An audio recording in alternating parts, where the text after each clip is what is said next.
Hey guys, and welcome to Kickstarter update number 36. I'm here in Seattle, heading towards a mythical place, a place of legends, and I'm here on a secret mission. You see, like at the end of the Kickstarter campaign, you guys unlocked that final stretch goal, which was the Game Master mode, the thing that nobody expected to be unlocked. And so we started working on it a couple of years ago now, and we've been very silent about it. But today, we're ready to show it to the world.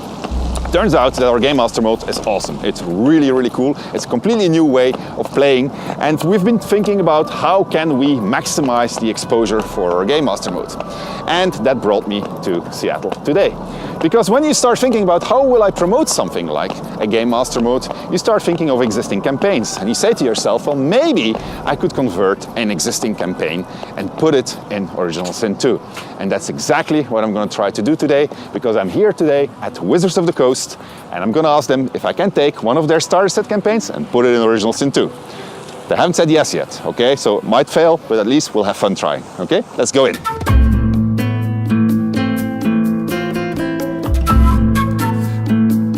So, I made it in, but there's an obstacle. You're not going to be able to say no to this. Check this out, man. I think you're gonna let me in. What do you think? I thought so. Okay, we're good to go.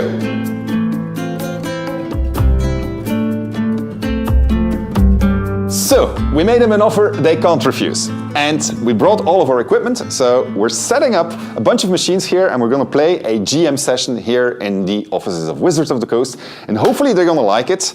And if they like it, maybe, just maybe, they'll let us use Lost Mines of Phandelver as a demonstration campaign for Divinity Original Sin 2's awesome Game Master mode. Okay, are you as excited as I am? I am really excited, man. Meet Edouard. Edouard is going to be the Game Master for the guys of Wizards of the Coast. They're going to be playing Lost Mines of Phandelver. You put it in there? Absolutely, I did. All right, and so upon you falls the holy mission of convincing all of them that Game Master mode is awesome and they should let us use Lost Mines of Phandelver, all right? Yes. Okay, absolutely. I'm really excited. You can do it, man. Go, go, go, go, go, go, go, go, go, go.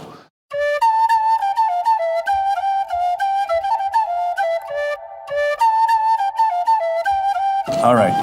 Okay. So the game starts. So you can rotate the camera using mouse wheel and dragging and dropping the mouse wheel. You're now in Neverwinter, in the shop of a guy named Aaron Stonebrewer and his kids. You can right-click on the Stonebrewer guys to actually trade with them. However, this is a tabletop experience, so whatever you do will have consequences. So please, before you start stealing or attacking everybody, please think or talk to me. If the dwarves don't have something that you want, you can tell me, and we'll talk about it. A dwarf named Gundren Rockseeker has hired you to bring a wagon load of provisions to a settlement called Fendlin, a couple of weeks travel southeast of Neverwinter. So you can see the little, yellow pin there. This is where you're going. Oh, there we go. Yeah, there you go. All right, Mary. Well, you hear something in these ruins, like a breath, like something like that. You've been ambushed by goblins. What? All right. So the goblins just like burst out of their hiding places. And go, Maybe. oh, 1 HP left. I know. 1 HP One left. tough goblin. That's right. You've clearly bitten off more you can chew. Surrender now.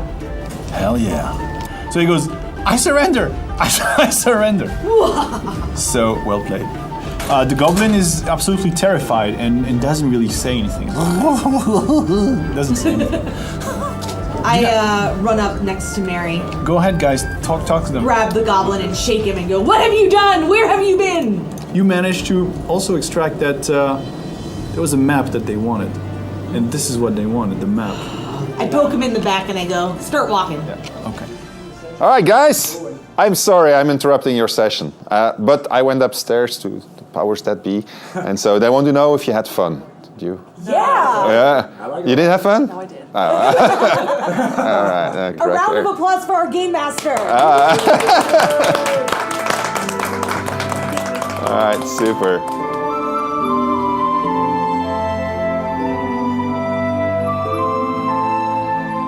Can you maybe show us how you do story? All right, sure. To do story, we have a particularly handy tool, which are the vignettes. Where, when I prepared a campaign, I can just like type whatever I want to show players. I can then choose an image. Can you import images? I can import images, yes. Super. For instance, here, this is like official D&D stuff that I imported for this particular situation. I can just double click and load any scene that I have prepared, or maybe not prepared. I can just like prepare them on the fly. And so do you have a selection of scenes that's present? Yes. For instance, if I hit this create new scene, I can call it whatever, desert. And then I have a bunch of scenes here to choose from. So they're prefab levels, that's right, which you can make with the level editor. Yes. And then you can import them in here, and then on the fly you can select them. Absolutely. All right, super. Okay. And then what can you do once you're in the scene? When I'm here in the scene, I have a variety of tools to place creatures, items. So this is the desert that I made. So for instance, these are monsters. I'm sorry, these are monsters. So I don't know. Trying to find a cool monster to place. Yeah, the Neuromancer Garden sounds cool. There you go. That's the undead. All right. And this is Dwarven undead. And can you modify their properties? I can, absolutely. By clicking the Manage Target button, I can choose, for instance, their name. I can call them whatever I want. Their level, of course. You can modify their inventory also? Absolutely, yes. Oops.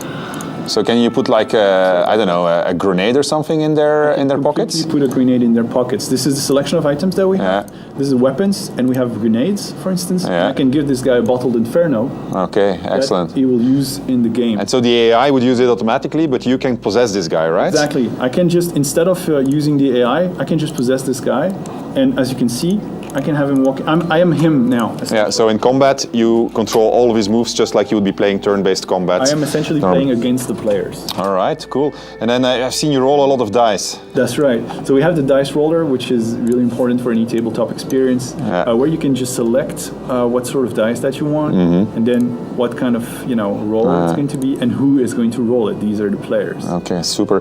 And you have the ability to give them gold, to create surfaces, those kind of things. So for instance, gold is the reward panel, and I can just select, for instance, who's going to get 200 gold, or 750 XP, and then I just hit give, and I can see their inventory right here. This is my own vision of their inventory, and I can see, for instance, that Salak got 200 gold. They already have 15. You also have your own inventory where you can prepare items. Absolutely, yes. I have Game Master's bag.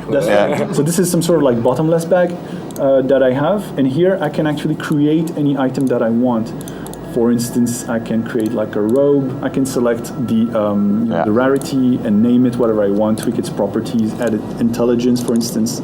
So this is going to be robe of intelligence. This is going to be the robe of intelligence, and I'm going to accept them. This is going to be a level 5 item. This is going to be magical, and then I had just hit create like that, and it appears in my bottomless bag. And you got a robe of intelligence, super. That's right. Which you then can give to them as a reward if they did something. Absolutely. And so forth. Give it to them, or I can have an NPC. And can you, because I saw that in the, can you change the weather, or can you change can you make it night? That's right. I can absolutely. You hear that, guys? Night. That's right. Night. Any atmosphere that you want. Here's night. And you can change the music also and the ambience. And so it's going to.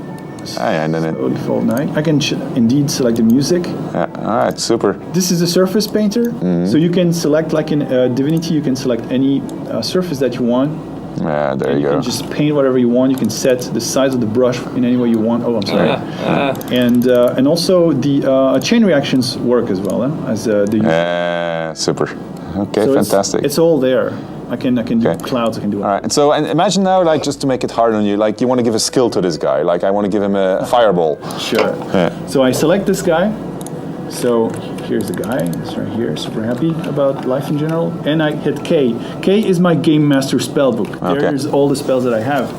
So I hit Manage, and I open his own spellbook like this. So I see that, for instance, he's already got these spells, but I don't want him to have that. So I'm going to remove them and I give them a fireball by simply dragging and dropping like that. And so if you possess him now? And if I possess him now, we'll see that he doesn't have the spells anymore because I removed them and he's got a the spells you gave him, which is fantastic. And you can do the same thing to the players. Absolutely the same thing. That's Everything fantastic. I can do on NPC, I can do on player.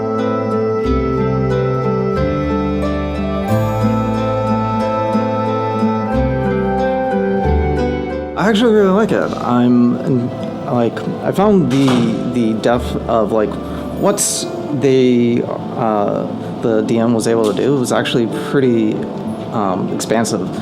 Seeing that the map, like the actual map, seeing the vignettes, having those choices and adding choices on the fly, which really, really good because it really helps take into account just how wildly, random and unpredictable players are, which is something that I haven't seen really been taken into account in other systems before. So I think it's really interesting.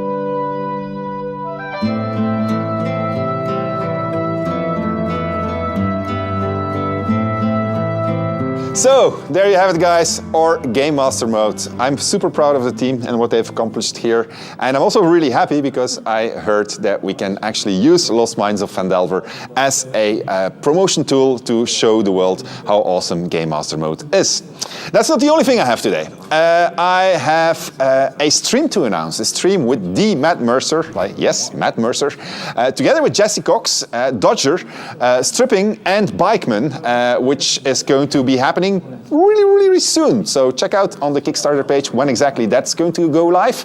What else do I have? I have a patch to announce. You haven't heard me talk about the latest patch for Original Sin 2 yet.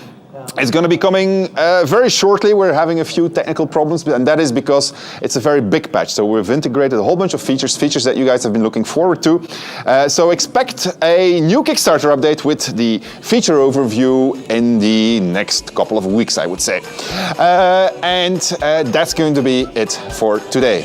Thanks for joining us, guys, and see you soon in Kickstarter update number 37. Bye-bye!